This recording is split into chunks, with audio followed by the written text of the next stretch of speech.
Hi everyone, this is Felix and welcome back to Make It Easy. And for today's video, I'm going to show you on how to find duplicates in Google Sheets. Let's get started.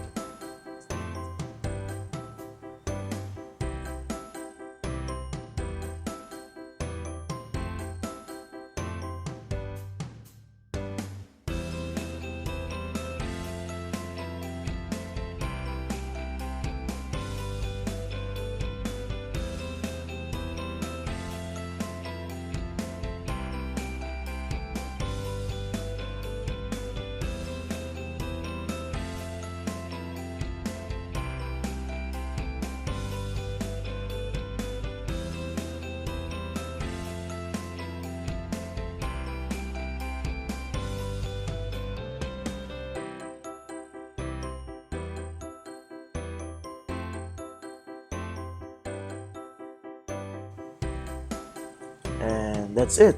You've successfully found and highlighted duplicates in Google Sheets. Don't forget to like, comment, and subscribe for more quick tutorials. Thanks for watching.